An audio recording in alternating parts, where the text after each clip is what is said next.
Bon après-midi, frères et sœurs. C'est un privilège de pouvoir vous adresser la parole aujourd'hui.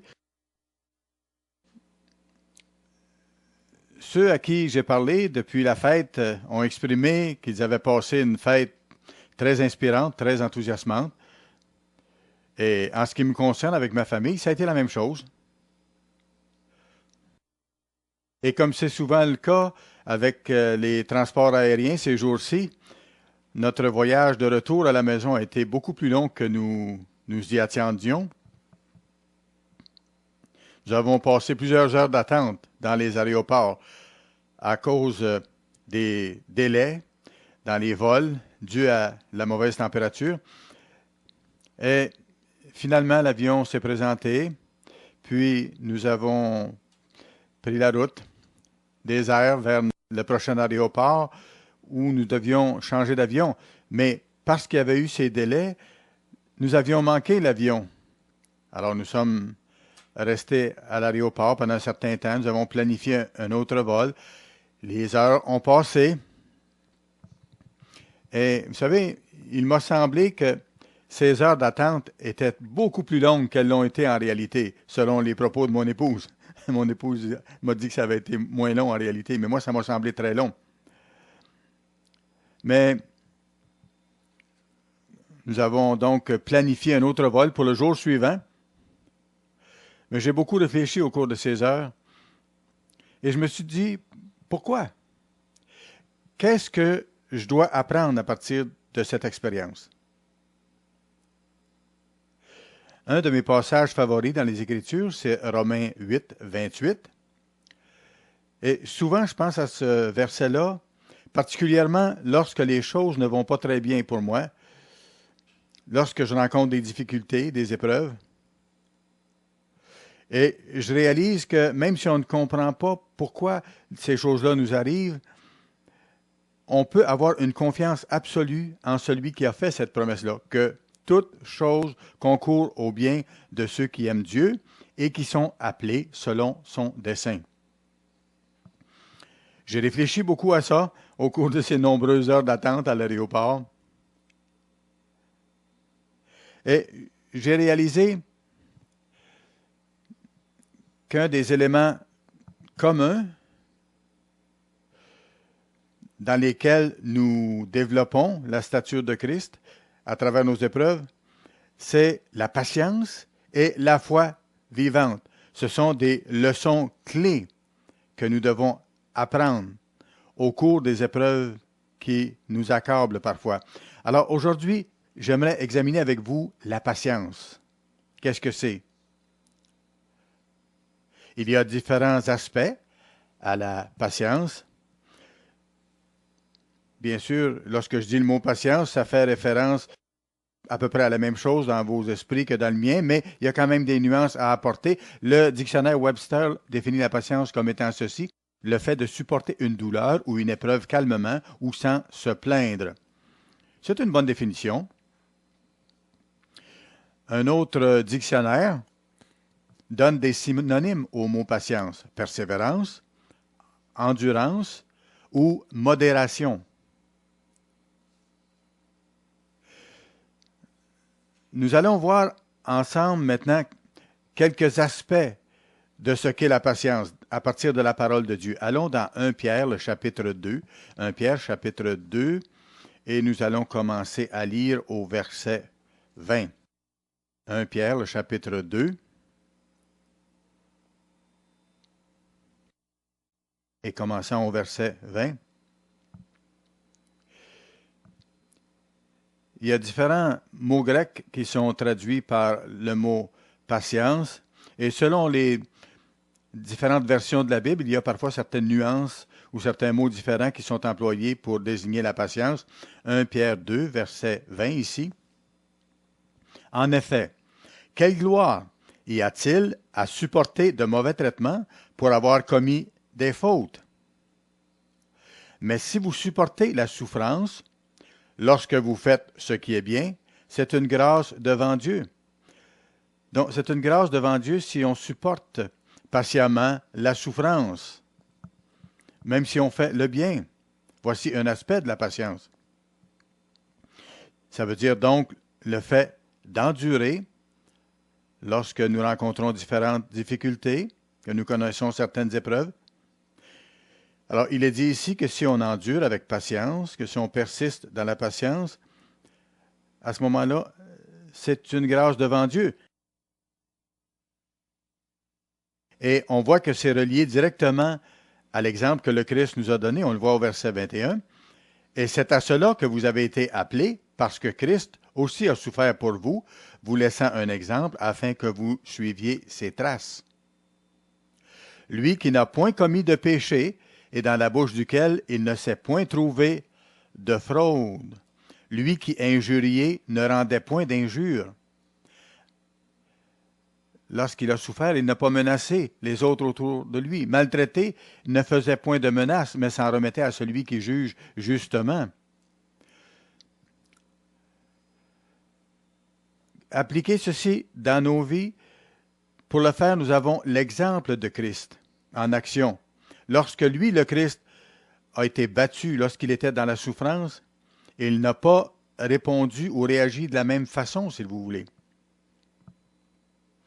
Et chacun d'entre nous, nous savons à quel point c'est difficile de ne pas réagir de la même façon avec laquelle nous sommes traités. C'est difficile de ne pas réagir de la même façon. J'ai vu ça lorsque nous attendions à l'aéroport chez différentes personnes. Il y avait différentes réactions. Certains individus étaient verbalement abusifs. D'autres ne critiquaient pas ouvertement, mais avaient des remarques acerbes. Écoutez, ce n'était pas la faute des employés des compagnies aériennes. Il y avait du brouillard. Mais lorsque nous souffrons de quelque chose et que les choses ne vont pas comme nous le souhaiterions, il nous faut nous rappeler l'exemple du Christ, un exemple de patience. Allons maintenant à 1 Corinthiens, chapitre 13, s'il vous plaît. 1 Corinthiens, le chapitre 13. Nous allons voir un autre aspect de la patience ici. 1 Corinthiens, le chapitre 13, et nous allons commencer à lire au verset 4. C'est le chapitre de l'amour, bien sûr. 1 Corinthiens 13 et le verset 4. Ici, on décrit l'amour divin réel. L'amour est patient. Mais vous, la première caractéristique de l'amour, c'est la patience. Le mot grec utilisé ici désigne aussi une persévérance dans l'épreuve, une patience à toute épreuve. L'amour donc est patient, il est plein de bonté, l'amour n'est point envieux, l'amour ne se vante point, il ne s'enfle point d'orgueil. Verset 7, un peu plus loin. L'amour excuse tout, il croit tout, il espère tout, il supporte tout. L'amour véritable est patience. Je me rappelle un jour, je parlais avec quelqu'un et cet individu-là était fâché, était en colère envers quelqu'un d'autre. Et j'ai parlé de patience et il m'a dit, oui, la patience. J'ai supporté et ça suffit. Il y avait une longue histoire derrière tout ça en ce qui concerne ces deux individus. Mais voyez-vous, pensons-y comme il faut. Personne d'entre nous ne voudrait que Dieu réagisse comme ça envers nous. J'ai supporté, et c'est assez maintenant. Nous ne voudrions pas que ça nous arrive de la part de Dieu. C'est une déclaration grave de conséquences. Cette personne-là était frustrée, tout simplement. Chacun de nous, on peut, en rétrospective, voir lorsqu'il nous est arrivé d'être frustré envers quelqu'un d'autre. J'espère que nous ne sommes pas exprimés de cette façon-là à ce moment-là. Mais il nous faut réaliser que l'amour réel va produire la patience dans nos vies, alors que nous entrons en rapport avec les autres individus autour de nous. C'est cette patience à toute épreuve, c'est cette persévérance dans l'adversité ou dans l'épreuve. La patience endure. Voyez-vous, la patience n'est pas simplement le fait d'attendre lorsqu'on est confortable, lorsque ça va bien, lorsqu'on a bien mangé, lorsqu'on est assis confortablement. Non. La patience est décrite ici comme une persévérance dans quelque chose de difficile, dans l'épreuve, une bonne attitude. Voyons maintenant un autre aspect de la patience dans Philippiens, le chapitre 4, s'il vous plaît. Philippiens, le chapitre 4, et nous allons commencer à lire au verset 5. Philippiens, chapitre 4, et le verset 5.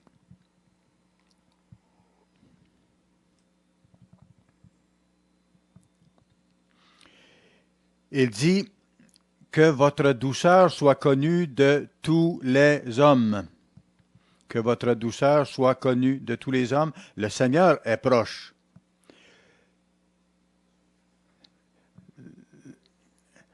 Ici, ça veut dire supporter aussi. Le sens de douceur veut dire supporter.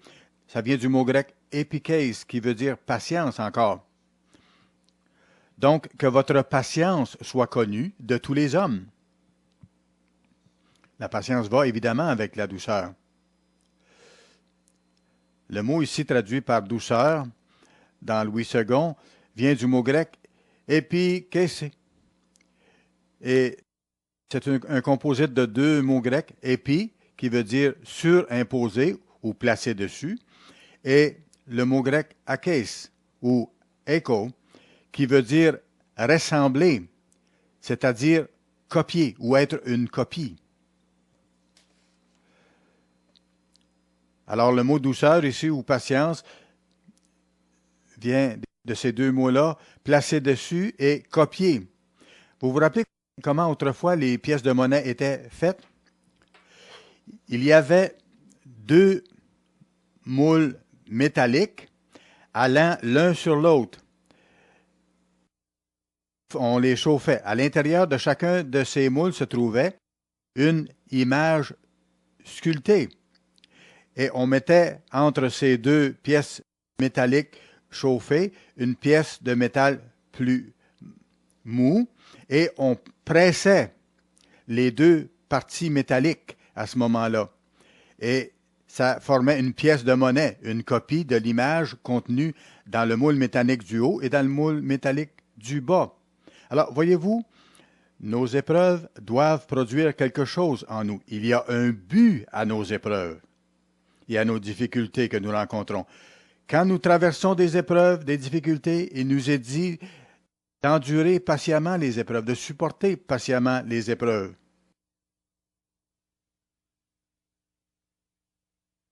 Souvent, au moment de nos épreuves, c'est comme si nous étions compressés, il y avait beaucoup de pression mis sur nous.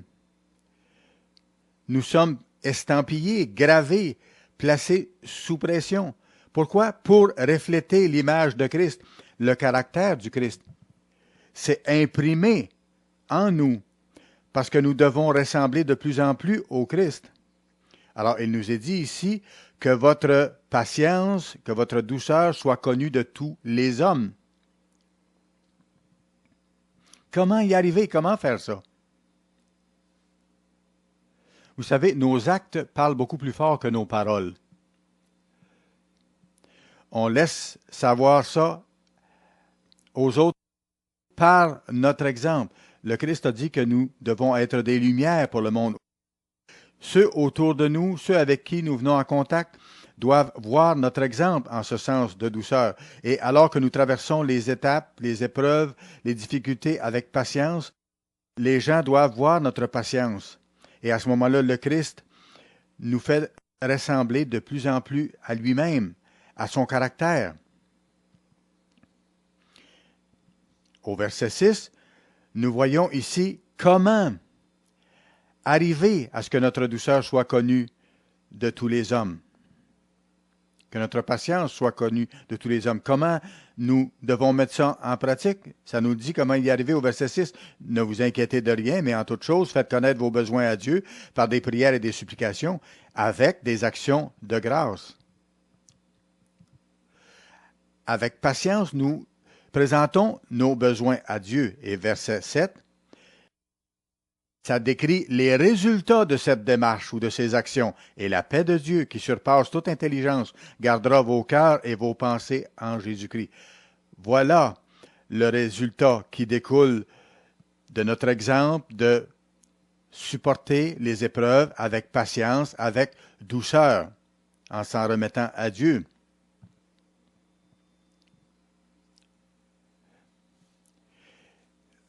Et nous le faisons dans la prière, en priant Dieu, en le remerciant de tout ce qu'il fait pour nous et en demandant son aide. Mais nous avons à ce moment-là la grande perspective de Dieu. Allons à Hébreux, chapitre 6 maintenant. Hébreux, chapitre 6.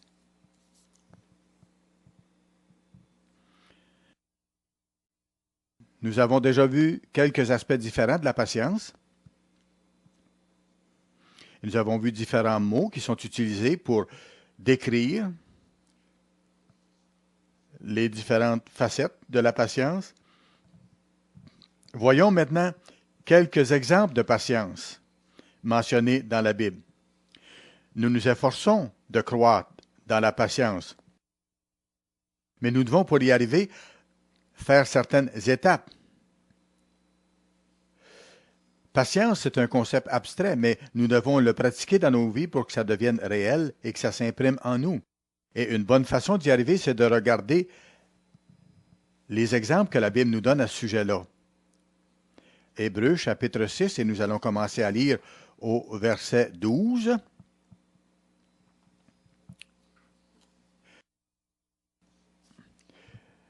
En sorte que vous ne vous relâchiez point, mais que vous imitiez ceux qui, par la foi et la persévérance ou la patience, héritent les promesses. C'est intéressant parce qu'il s'est marqué ici, ne vous relâchez point, ne soyez pas négligents.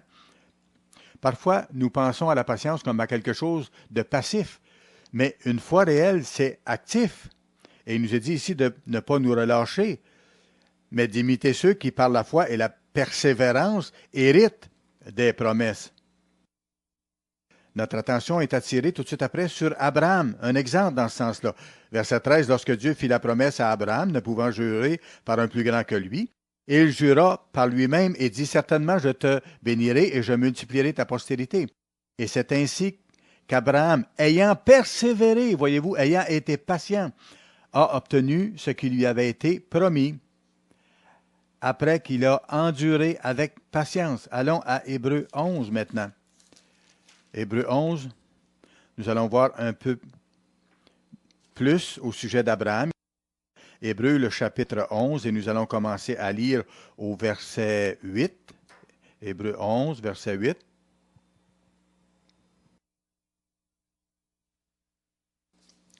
C'est par la foi qu'Abraham, lors de sa vocation, obéit et partit pour un lieu qu'il devait recevoir en héritage, et qu'il partit sans savoir où il allait,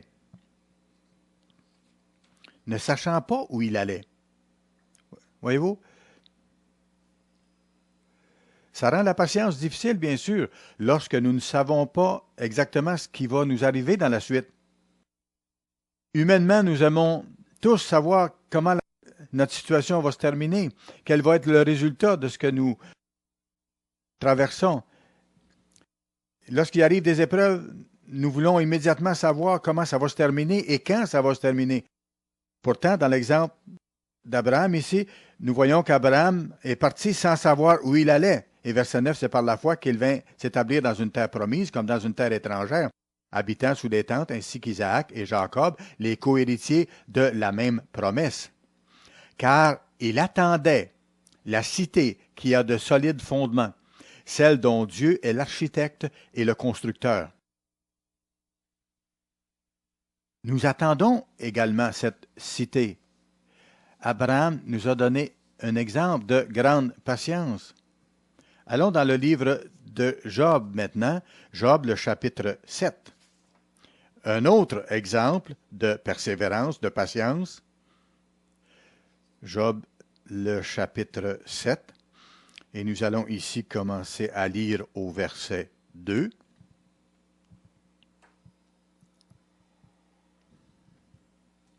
Ces exemples-là nous aident énormément, ils sont encourageants. Quelles que soient les épreuves que nous traversons, tout ce que nous avons à faire, c'est de regarder dans notre Bible et voir les exemples qui sont donnés là, et ça rend nos épreuves plus petites en comparaison des épreuves que ces gens-là ont subies pour la plupart d'entre eux. Ça nous aide à mettre les choses en perspective. Vous connaissez l'histoire de Job et ce par quoi il a dû passer, les épreuves terribles. Vous savez, dans l'espace de très peu de temps, de quelques minutes, ses serviteurs sont venus à lui, un après l'autre, lui décrivant ce qui était arrivé à tout ce qu'il possédait. Et dans l'espace de quelques minutes, il s'est rendu compte qu'il avait perdu tout ce qu'il avait. Il n'a pas maudit Dieu. Et même après ça, Dieu a permis à son épreuve de perdurer. Et même d'aller plus loin parce que sa santé s'est détériorée après ça. Job 7, verset 2, Job décrit ce par quoi il passe. Il dit, comme l'esclave ou comme le serviteur ou comme l'employé, si vous voulez, qui soupire après l'ombre. Lorsqu'on travaille dans un bureau, on a de la difficulté à comprendre ça. Mais tous ceux qui travaillent à l'extérieur savent ce que ça veut dire quand le soleil frappe. Je me rappelle, j'ai déjà travaillé dans des champs pétrolifères, dans des gisements pétrolifères, sous le soleil de plomb. Et je me rappelle que je cherchais l'ombre. Et j'étais heureux les moments de la journée où j'étais du côté de l'ombre pour travailler. Alors, comme l'esclave ou le serviteur qui soupire après l'ombre, comme l'ouvrier attend son salaire, ainsi j'ai pour partage des mois de douleur. J'ai pour mon lot des nuits de souffrance. Je me couche et je me dis, quand me lèverai-je? Quand finira la nuit? Je suis rassasié d'agitation ou d'angoisse jusqu'au point du jour. Mon corps se couvre de verre et d'une croûte terreuse. Ma peau se crevasse et se dissout. Vous savez, Job décrit ici sa condition terrible, horrible. Et l'épreuve de Job ne s'est pas terminée rapidement. Nous, on peut lire le livre de Job en peu de temps, mais on voit ici que l'épreuve de Job a duré pendant des mois et il a persévéré, il a été patient, sans savoir comment ça allait se terminer, ni quand ça allait se terminer, son épreuve. Allons à Job chapitre 14, juste un peu plus loin, Job chapitre 14. Et nous allons lire à partir de 14, du verset 14, et ces paroles-là expriment ici un grand espoir. On voit ici que Job exprime un grand espoir, au-delà de ce qu'il avait à souffrir physiquement. Et la vision ou la perspective, selon Dieu, est très importante pour nous aider à passer à travers nos épreuves. Regardez ce que Job dit dans ces mêmes circonstances. Si un homme meurt, vivra-t-il de nouveau? Durant tous les jours qui me sont donnés, j'attendrai jusqu'à ce que mon état vienne à changer, selon certaines versions. Tu appelleras alors, et je te répondrai. Tu languiras après l'ouvrage de tes mains. Job ne savait pas pendant combien de temps ces épreuves allaient durer. Ça lui semblait sûrement très long. Pourtant, malgré tout ça, Job a centré son attention sur ce qui allait venir plus tard, la résurrection. Le temps où Jésus-Christ descendra sur la terre et au moment où ceux qui sont morts en Jésus-Christ reviendront à la vie. Et nous aussi attendons ce moment-là. Et c'est enthousiasmant. Et à travers toutes nos épreuves, nous ne devrions jamais perdre cela de vue. Ça va nous aider à être patients et à persévérer dans l'épreuve, le fait de garder cette grande perspective divine des choses qui s'en viennent. Allons à Psaume chapitre 40 maintenant. Psaume le chapitre 40. Et nous allons lire ici certaines des paroles de David. Et David était un homme habitué à l'adversité. David, vous vous rappelez son histoire, vraiment habitué à l'épreuve, à la difficulté.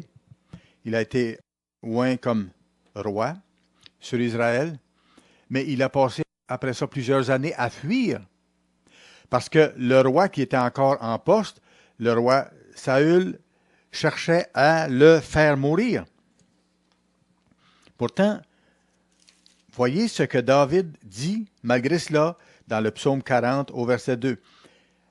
J'ai mis en l'Éternel mon espérance. Dans certaines versions, j'ai attendu patiemment l'Éternel et il s'est incliné vers moi. Il a écouté mes cris. Il m'a retiré de la fosse de destruction, du fond de la boue. Et il a dressé mes pieds sur le roc. Il a affermi mes pas. Il a mis dans ma bouche un cantique nouveau, une louange à notre Dieu. Beaucoup le verront et auront la crainte de Dieu. Heureux l'homme qui place en l'Éternel sa confiance et qui ne se tourne pas vers les hautains et les menteurs. David a attendu patiemment. Lisez les psaumes et vous allez voir comment David pensait. Vous allez voir ses combats, ses défis, ses épreuves terribles. Mais ses réactions, vous allez voir que tous les gens autour étaient contre lui. Ses ennemis cherchaient à le tuer. Il était en fuite.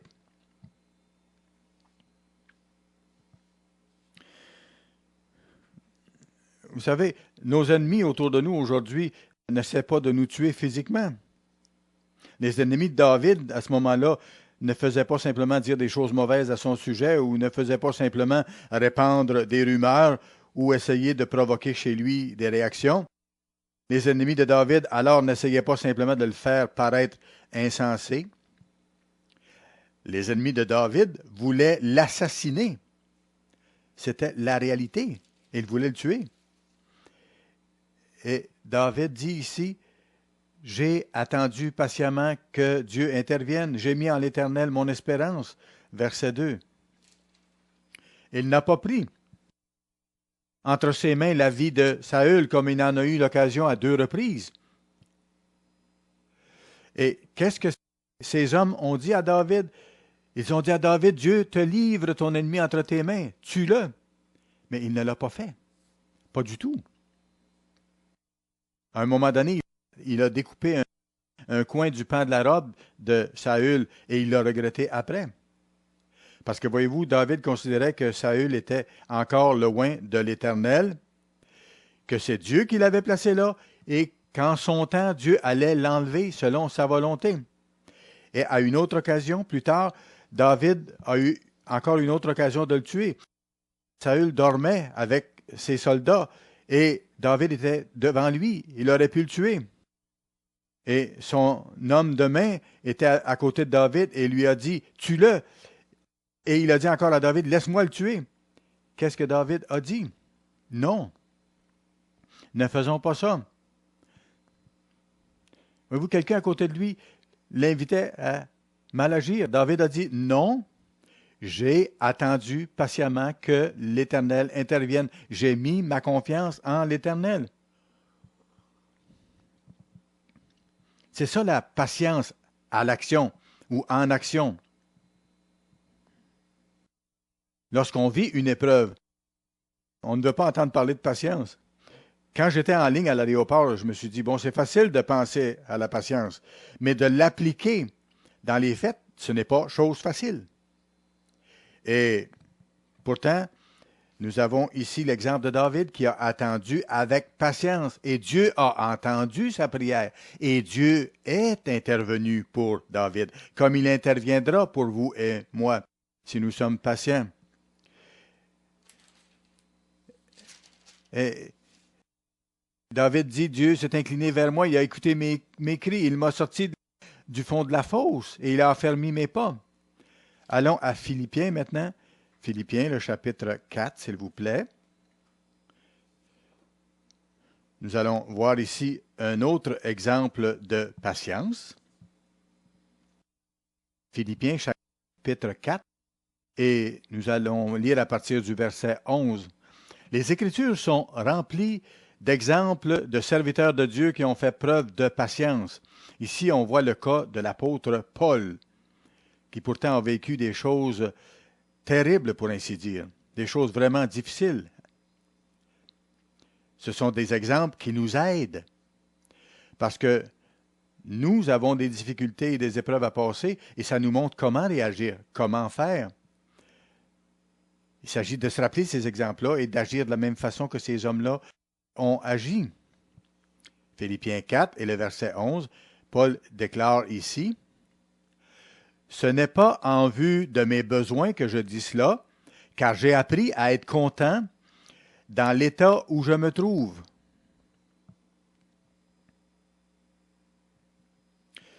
Je sais vivre dans l'humiliation et je sais vivre dans l'abondance.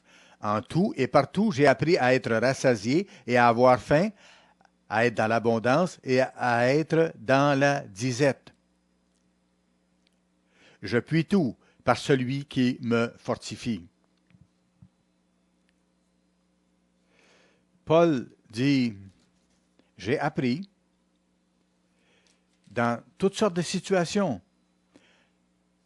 dans toutes sortes de circonstances, faciles comme difficiles, à être content, à être satisfait, à attendre, à être patient. Vous savez, pour bien saisir ça, il nous faut penser à l'expérience que Paul avait vécue lorsqu'il a écrit cette lettre-là où il dit « J'ai appris à être content dans toutes les circonstances où j'ai pu me trouver ». Paul n'avait pas eu auparavant une vie facile, vous savez. Allez à 2 Corinthiens, le chapitre 11.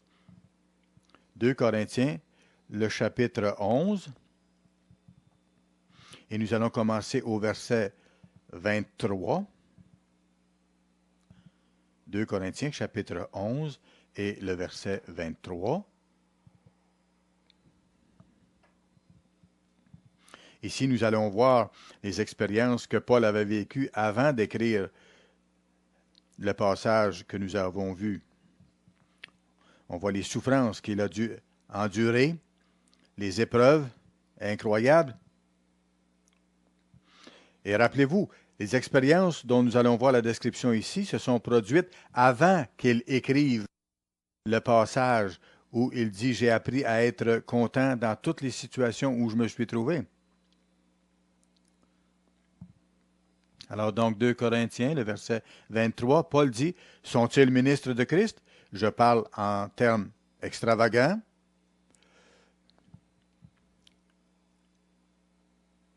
Il parle ainsi pour vraiment souligner un point. Les gens s'en prenaient à lui, les gens s'enorgueillissaient et voulaient rabaisser Paul, mais Paul dit ici, comparons des pommes avec des pommes.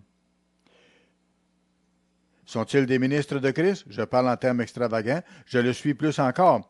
Par les travaux, bien plus. Par les coups, bien plus. Par les emprisonnements, bien plus. Donc, bien plus que tous ceux qui me critiquent et qui s'en prennent à moi. Souvent en danger de mort. 5 fois, j'ai reçu des Juifs. 40 coups, moins 1.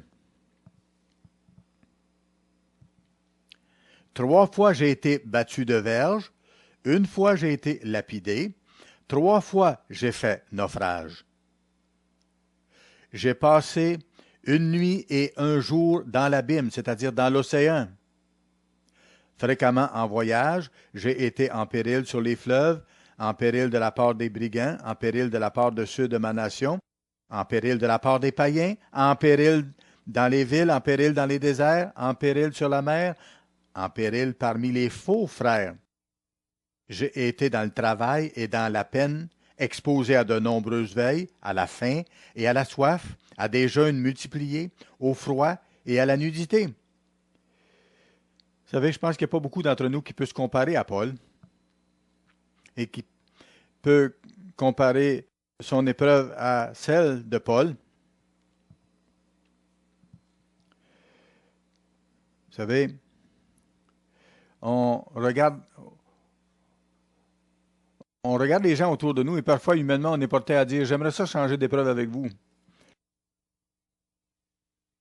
On ne serait pas tenté, je pense, de dire ça en ce qui concerne Paul. Vous savez, c'est facile de lire cette liste d'épreuves qu'a subi Paul ici de façon très rapide, mais si vous y songez, pensez à ce qu'il a enduré ou à ses souffrances.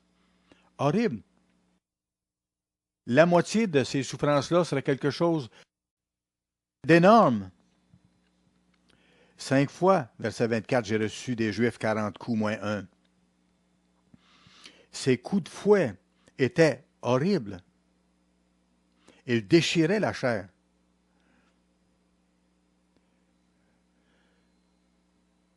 Ça allait jusqu'aux os. Ça allait jusqu'à couper la chair jusqu'à l'os. Et ça ne lui est pas arrivé seulement une fois ou deux, mais il dit 5 fois. J'ai reçu ce traitement terrible.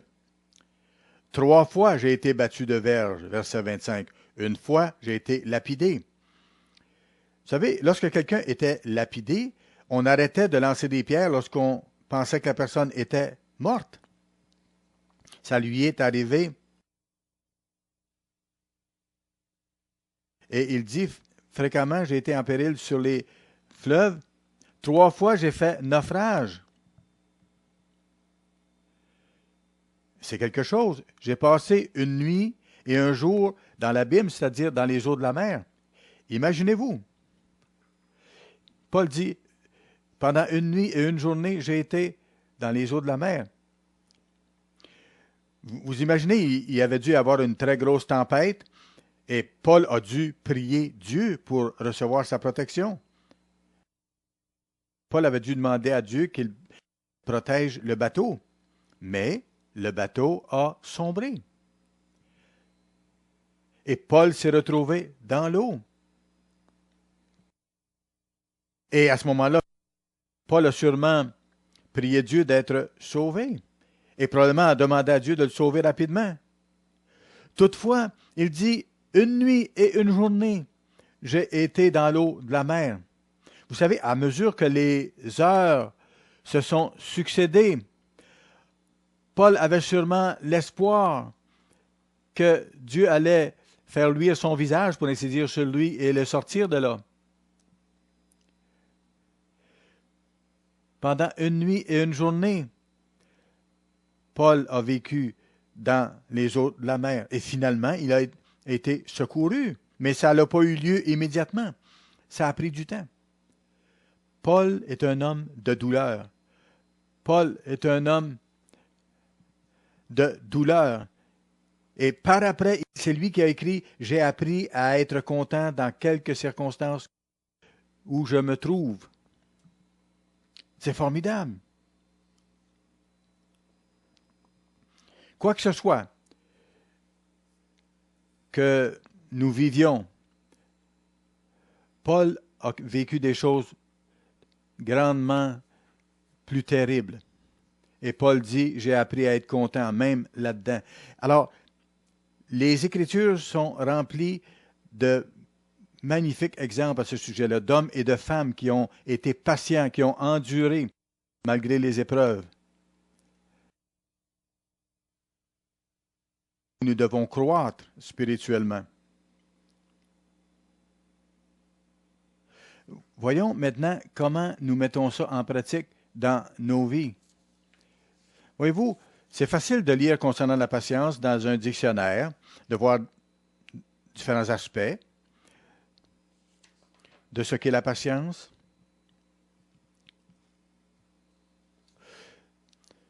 Et c'est intéressant de lire des exemples concernant ceux qui ont été patients, mais nous devons aller un pas plus loin.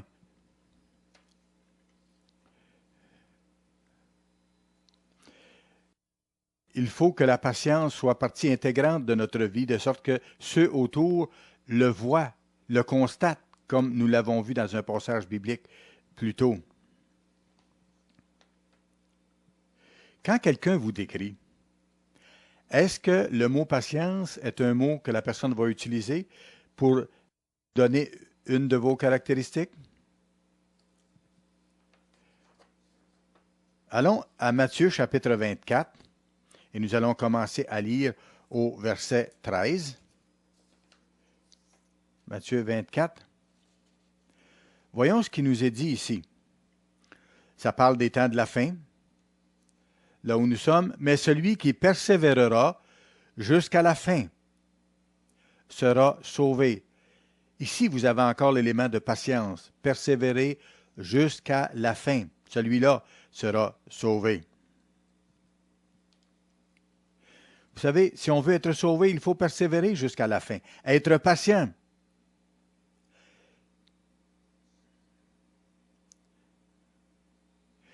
Cette déclaration vient immédiatement dans la foulée de la description de l'état de la situation autour de nous au temps de la fin. On le voit au verset 12, juste auparavant. Le Christ dit, « Parce que l'iniquité ou le péché se sera accru, l'amour du plus grand nombre se refroidira. » Voilà une description, non pas du monde, c'est une description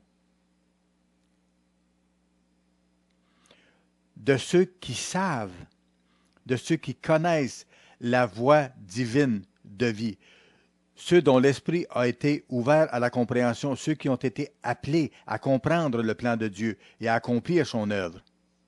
Et le Christ dit, néanmoins ici, parce que l'iniquité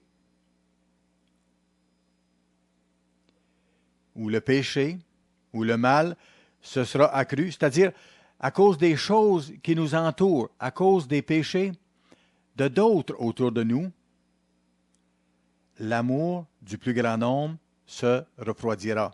En d'autres termes, il y a des personnes qui vont se laisser détourner, qui vont se laisser être découragées parce qu'ils voient quelqu'un d'autre mal agir autour de quelqu'un d'autre qui devrait savoir mieux.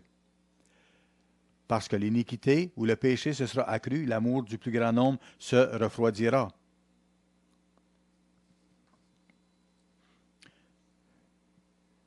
C'est un état de choses qui doit arriver dans l'Église au temps de la fin. Plusieurs vont se sentir blessés et vont se laisser être offensés par quelque chose que quelqu'un a dit ou par quelque chose que quelqu'un n'aura pas dit. Parfois, des personnes sont fâchées à cause de ce que ne dit pas une autre personne à côté d'eux. Le Christ dit précisément ici, à cause de cela, certains vont se laisser être blessés, vont s'offenser et vont s'éloigner et vont se refroidir. Frères et sœurs, on ne peut pas contrôler les autres et on n'a pas à répondre pour les autres, mais nous devons répondre chacun de nous individuellement pour ce que nous sommes et ce que nous faisons et comment nous réagissons individuellement. Il est écrit ici que plusieurs vont permettre à leur amour de se refroidir à cause de certaines fautes qu'ils voient autour dans l'Église, autour d'eux. Le Christ continue au verset 13 en disant, « Mais celui qui persévérera jusqu'à la fin sera sauvé. » Ça, c'est la patience. C'est une patience active, ce n'est pas une patience passive. Parfois, lorsqu'on pense à La patience, on pense simplement de se croiser les bras, de s'asseoir, d'attendre de façon résignée, adviendra ce que pourra. Mais lorsque nous lisons ce en quoi consiste vraiment la patience dans la parole de Dieu, ce n'est pas le cas. La patience est quelque chose d'actif dans la parole de Dieu.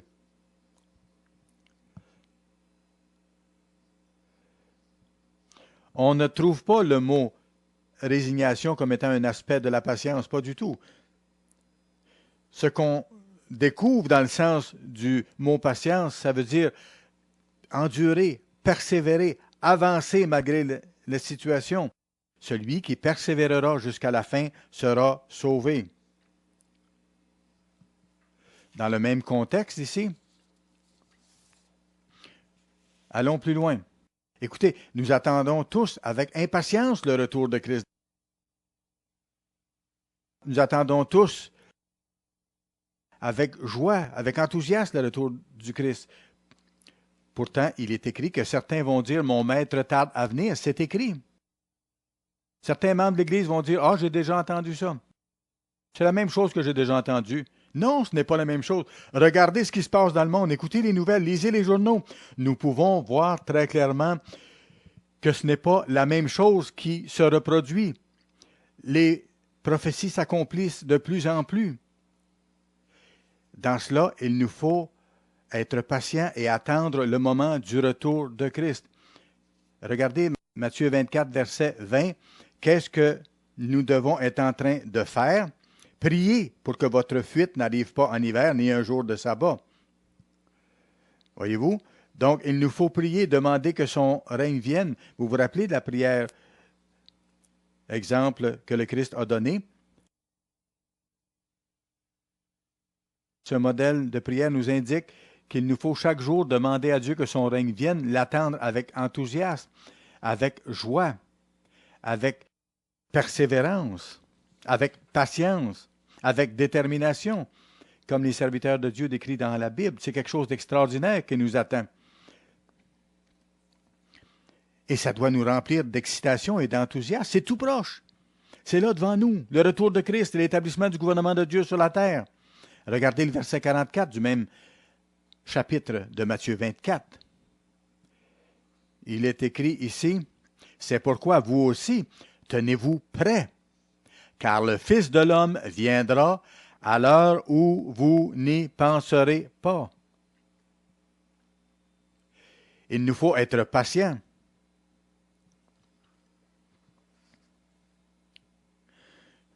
Si on savait avec certitude quel jour le Christ reviendra, imaginez-vous comment le monde se comporterait si le monde entier le savait. Il y aurait toutes sortes de choses bizarres qui se passeraient chez certains, j'en suis certain. Mais non, il nous est dit, tout simplement, soyez prêts. Soyez prêts. Nous ne savons pas exactement quand, mais la directive qui nous est donnée, c'est d'être prêts en tout temps. Voyez le verset 46 maintenant. Heureux ce serviteur que son maître, à son arrivée, trouvera faisant ainsi.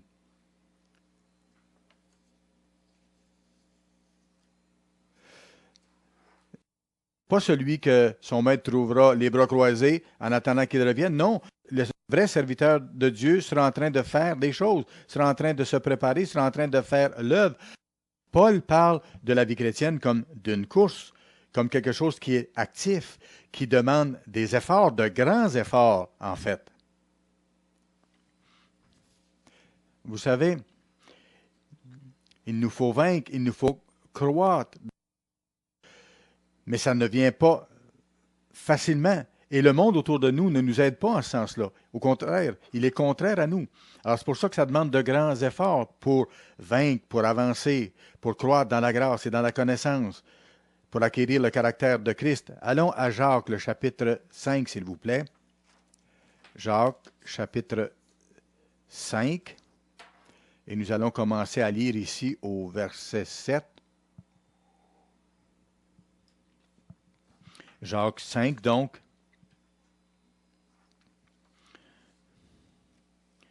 Ici, l'apôtre nous parle également de patience. C'est un thème qui revient tout au long de la Bible. Jacques 5 et le verset 7. Soyez donc patients, frères, jusqu'à l'avènement du Seigneur. Voici, le laboureur attend le précieux fruit de la terre, prenant patience à son égard jusqu'à ce qu'il ait reçu les pluies de la première et de l'arrière-saison. Il utilise un exemple en agriculture ici pour nous montrer qu'il y a un certain temps qui doit passer et qu'on doit être patient. Verset 8, vous aussi soyez patients, affermissez vos cœurs, car l'avènement du Seigneur est proche. Ne vous plaignez pas les uns des autres, frères, afin que vous ne soyez pas jugés. Voici, le juge est à la porte. Prenez, mes frères, pour modèle de souffrance et de patience, les prophètes qui ont parlé au nom du Seigneur. Voici, nous disons bienheureux ceux qui ont souffert patiemment. Vous avez entendu parler de la patience de Job, et vous avez vu la fin que le Seigneur lui accorda, car le Seigneur est plein de miséricorde et de compassion. Il nous est dit de développer la patience, d'être patient, d'attendre positivement et activement. Puis il continue en décrivant certains aspects auxquels nous devons réfléchir concernant la patience. Il dit bien au verset 9, « Ne vous plaignez pas les uns des autres. Le juge est à la porte. Le Christ est tout proche. Il arrive. » Quand nous pensons à toute l'histoire humaine, il est tout proche le retour de Christ. Nous sommes à la fin de l'histoire. Il faut y penser, il faut le réaliser. Et si on le fait, ça change notre perspective, ça change notre façon d'approcher les autres et de nous comporter envers les autres, ça change notre façon de voir les choses. C'est comme à l'école. Vous vous rappelez, lorsque le temps des examens arrivait, qu'est-ce que les étudiants faisaient? Qu'est-ce que nous faisions? On travaillait très, très fort les derniers jours avant les examens. Bien sûr, si on avait fait ça depuis le début de l'année, ça aurait été plus facile. Mais la nature humaine est portée à attendre, à remettre à demain. Ne faites pas aujourd'hui ce que vous pouvez faire demain. C'est comme ça que la nature humaine pense. Mais écoutez, nous, il faut réaliser que le juge est à la porte. Il y a un sens d'urgence que nous devons avoir. Nous devons être conscients que c'est tout juste devant nous, que le temps se fait court.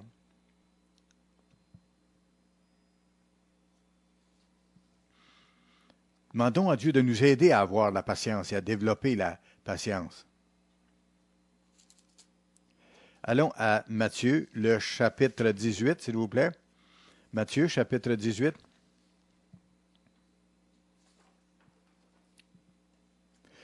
Quels sont les domaines de notre vie où la patience doit paraître? Vous savez, si quelqu'un devait vous décrire comme étant quelqu'un de patient, sur quoi est-ce que ça devrait être basé? Qu'est-ce qu'il devrait y avoir dans votre vie pour refléter le Christ en la matière?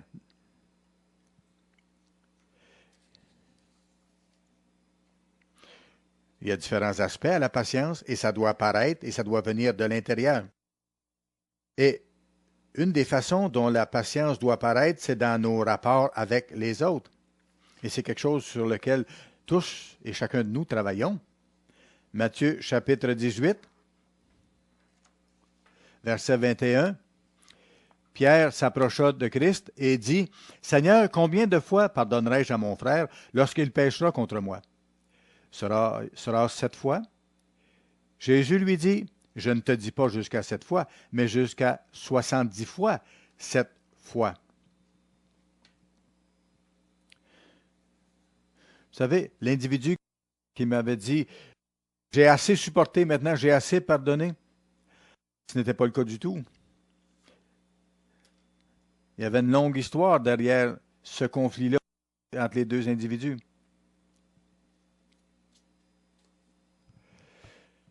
Et l'homme disait, je ne peux plus en supporter davantage.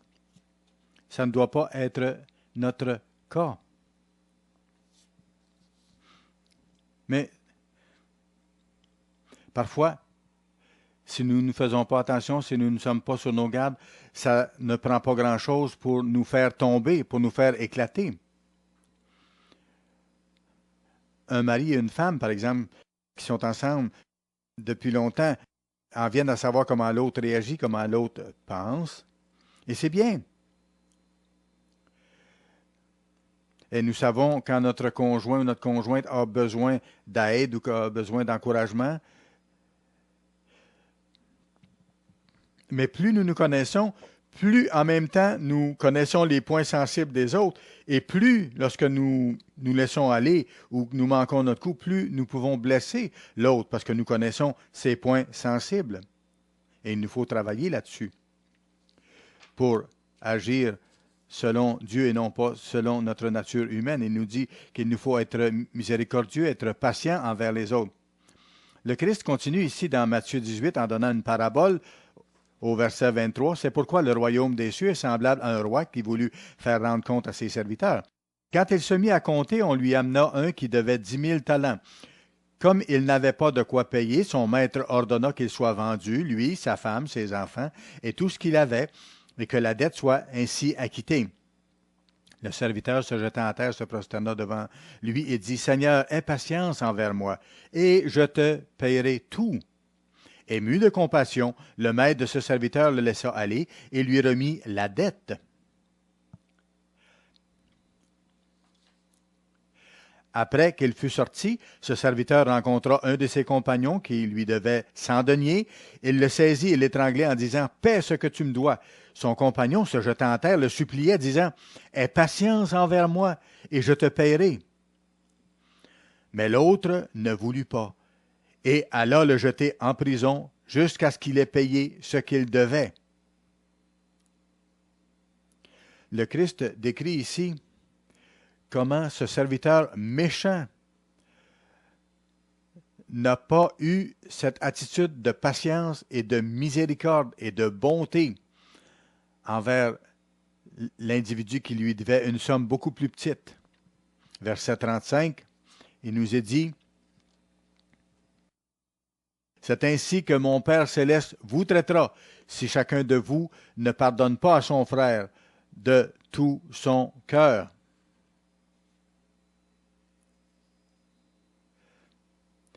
Et il nous faut être patient, développer la patience, être miséricordieux, pardonner. Un aspect de la patience, c'est endurer longtemps, persévérer, souffrir longtemps. Et lorsque on est dans cette situation-là, on a l'impression que ça dure longtemps. Quand j'étais à l'aéroport au cours de ces heures d'attente, il m'a semblé que ça a été beaucoup plus long que ça a été en réalité. C'est comme ça, lorsqu'on passe une épreuve, on a l'impression que ça ne finit pas, que c'est tellement long. Et quand je réfléchis au nombre d'heures réelles que j'ai attendues dans l'aéroport, c'était en réalité beaucoup moins long que je ne le pensais. Parce que lorsqu'on est au milieu d'une épreuve, ça nous semble beaucoup plus long. Parce qu'on a l'impression que ça finira jamais. Et pourtant, il nous faut avoir cette attitude de patience. Patience envers les autres.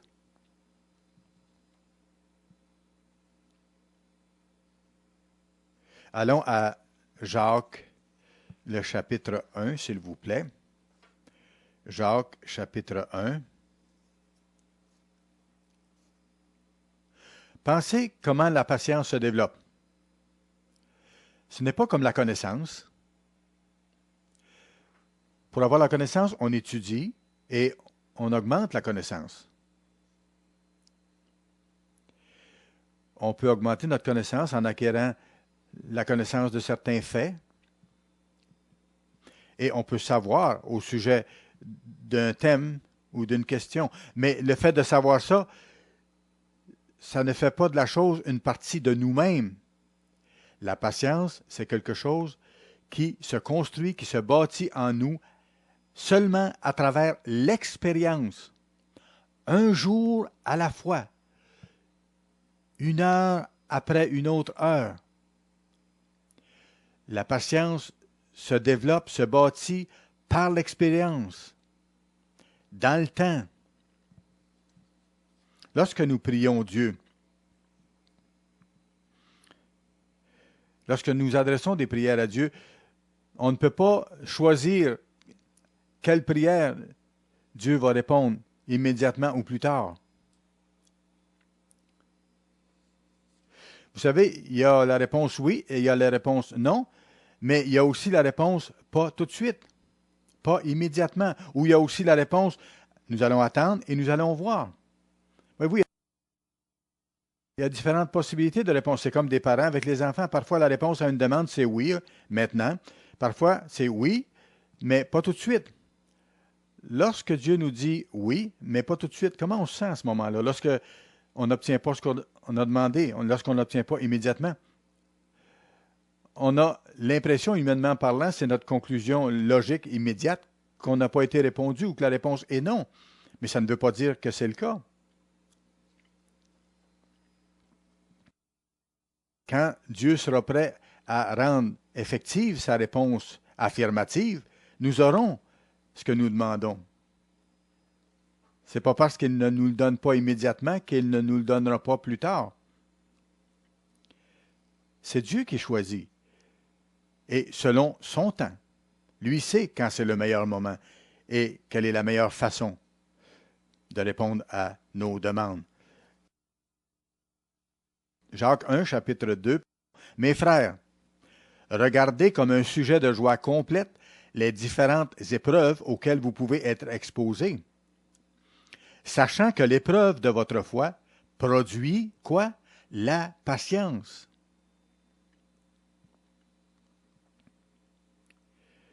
Vous savez, la raison pour laquelle nous devons considérer ça comme une joie lorsqu'on est soumis à des grandes difficultés ou à de grandes épreuves, c'est parce que nous avons une compréhension du pourquoi ces épreuves-là nous arrivent.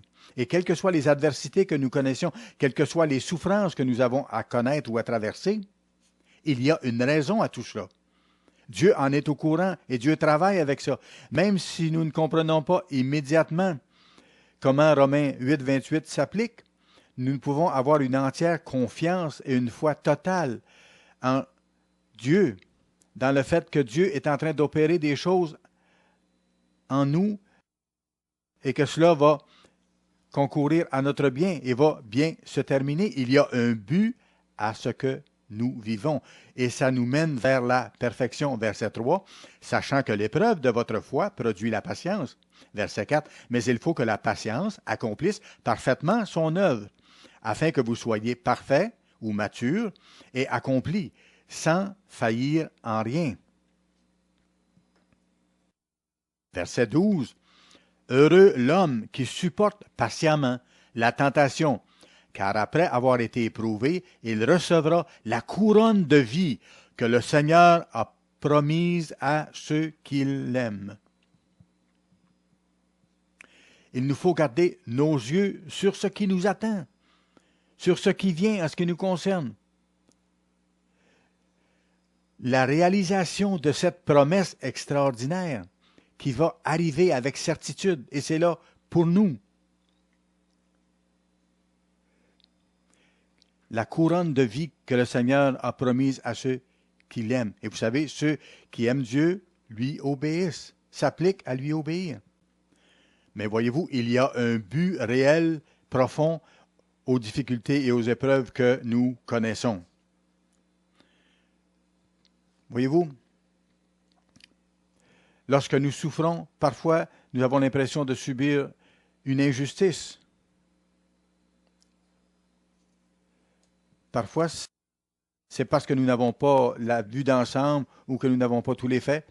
Parfois, nous voyons un de nos proches autour de nous souffrir et nous avons l'impression qu'ils sont victimes d'une injustice. Peut-être que c'est le cas, mais nous n'avons pas tous les faits. Dieu a tous les faits. Dieu sait ce qu'il fait. Et il nous faut être patients et réaliser que la patience vient lorsque nous devons attendre et ça vient seulement par l'expérience, dans la pratique, dans la dimension temporelle. Et lorsque nous vivons ainsi, lorsque nous affrontons nos difficultés, nos épreuves de cette façon-là, nous augmentons notre patience. Il y a une croissance dans cette caractéristique de la personnalité du Christ en nous. Romains chapitre 5 maintenant, Romains chapitre 5, et nous allons commencer à lire au verset 1. Nous voyons le même concept ici. Romains 5, verset 1. Étant donc justifiés par la foi, nous avons la paix avec Dieu par notre Seigneur Jésus-Christ, à qui nous devons d'avoir eu par la foi accès à cette grâce, dans laquelle nous demeurons fermes. Voyez-vous, ici, c'est la patience encore, et nous nous glorifions dans l'espérance de la gloire de Dieu. Bien plus, nous nous glorifions même des afflictions, sachant que l'affliction produit la persévérance, ou la patience, si vous voulez, et la patience produit le caractère, la victoire dans l'épreuve, et cette victoire, l'espérance. Or, l'espérance ne trompe point, parce que l'amour de Dieu est répandu dans nos cœurs par le Saint-Esprit qui nous est donné. Il y a un but à tout cela. Il y a un espoir qui nous anime, qui nous habite. Et c'est pourquoi nous pouvons nous réjouir même dans des circonstances difficiles et adverses, parce que nous savons vers où nous nous orientons, vers où nous allons et ce que Dieu accomplit en nous à travers ces difficultés. Hébreux, maintenant, chapitre 11. Hébreux, le chapitre 11. Nous allons lire le verset 1 ici, concernant la définition de la foi. Parfois, les épreuves ne sont pas des épreuves qui nous frappent nous, mais qui frappent quelqu'un autour de nous, par exemple, ou un de nos proches. Et quand vous aimez quelqu'un et que vous voyez la personne souffrir, vous savez vous-même, vous ressentez à quel point cette épreuve est grande. Peut-être c'est la perte d'un être cher, un être que nous aimons. Vous savez, les épreuves qui nous touchent, ce n'est pas celles qui nous frappent nous directement, mais c'est parfois quelqu'un autour de nous, dans notre entourage, que nous aimons. Et encore là, humainement, nous aimerions savoir pourquoi. Nous voulons savoir pourquoi. Regardez, verset 1, Hébreux 11. Nous lisons, « Or, la foi est une ferme assurance des choses qu'on espère, une démonstration de celles qu'on ne voit pas. »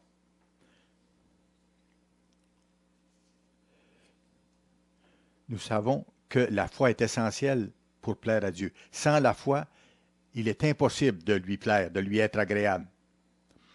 Alors, même si nous ne comprenons pas pourquoi telle ou telle épreuve nous arrive, ou pourquoi un être cher à côté de nous passe par une épreuve difficile, nous devons réaliser que c'est là que la foi entre en action et doit entrer en action.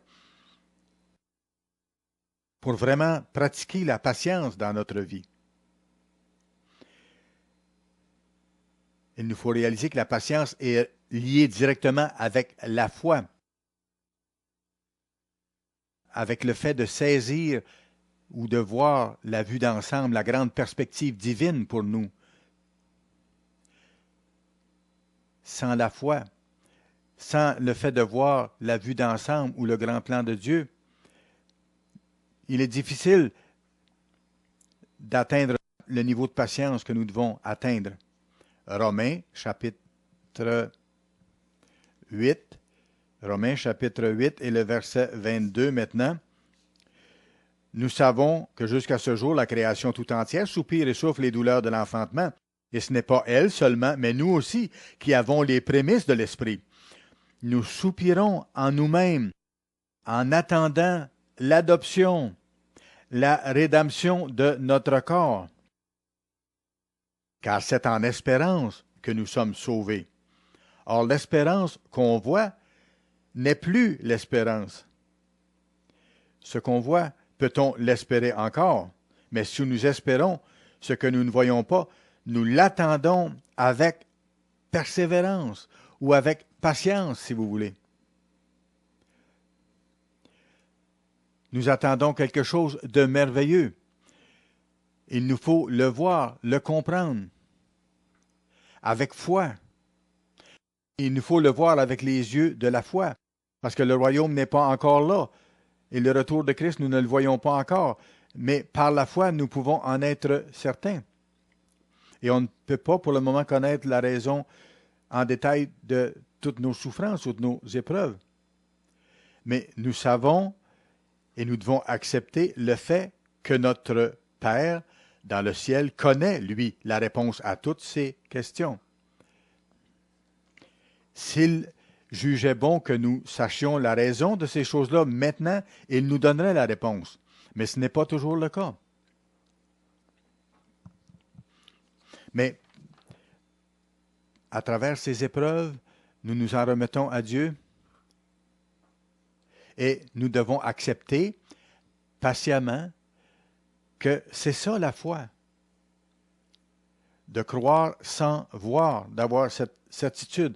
Allons à Hébreux chapitre 10, s'il vous plaît. Hébreux chapitre 10 maintenant, verset 35. N'abandonnez donc pas votre assurance à laquelle est attachée une grande rémunération. En d'autres termes, ne vous laissez pas être distrait, être découragé ou ne négligez pas.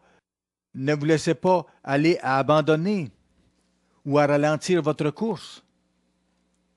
N'abandonnez pas votre assurance. Parfois, on a de grandes difficultés et parfois nous souffrons beaucoup. Mais il ne faut pas laisser cette idée d'abandonner venir à notre esprit. Vous savez, il y a certaines pensées qui sont inspirées par Dieu, mais l'idée d'abandonner la course ne vient pas de Dieu, elle vient de l'adversaire qui veut nous neutraliser ou nous décourager. Et c'est pour ça qu'il est dit ici au verset 35, « N'abandonnez donc pas votre assurance à laquelle est attachée une grande rémunération. » Pourquoi? Parce que vous avez besoin, verset 36, de persévérance, de patience, afin qu'après avoir accompli la volonté de Dieu, vous obteniez ce qui vous est promis. Si nous faisons la volonté de Dieu, si nous obéissons à Dieu, si nous le servons de tout notre cœur, nous recevrons l'accomplissement de cette promesse. Verset 37, encore un peu de temps. Celui qui doit venir viendra et ne tardera pas. Le jour approche où le Christ sera là. Il ne tardera pas. Et je sais que nous avons tous hâte que ce jour-là arrive. Mais ce jour-là est tout proche maintenant. La patience est quelque chose que nous pouvons bien sûr étudier, à laquelle nous pouvons penser. Nous pouvons voir la patience en action dans d'autres personnes. Nous pouvons avoir des exemples de patience dans la Bible. Mais pour que ça devienne une partie intégrante de ce que nous sommes, de notre caractère, pour que notre patience soit connue de tous autour de nous, il faut que ça devienne une partie intégrante de notre caractère pour que ça reflète le caractère de Christ. Il faut que nous devenions le reflet de ce qu'il est. Et c'est quelque chose que nous pouvons développer uniquement par l'expérience. Hébreux chapitre 12 maintenant. Paul compare notre vie chrétienne à une course. Hébreux 12, verset 1. Nous donc aussi, puisque nous sommes environnés d'une si grande nuée de témoins, rejetons tout fardeau et le péché qui nous enveloppe si facilement, et courons avec persévérance, avec patience, dans la carrière qui nous est ouverte. Ayant les yeux et les regards tournés sur Jésus qui suscite la foi et la mène à la perfection, en échange de la joie qui lui était réservée. Lui a souffert la croix, méprisé l'ignominie et s'est assis à la droite du trône de Dieu. Frères et sœurs, efforçons-nous de développer la patience en nous. Mettons en pratique les paroles de Paul lorsqu'il nous dit « Courons avec persévérance, avec patience, dans la carrière qui nous est ouverte. »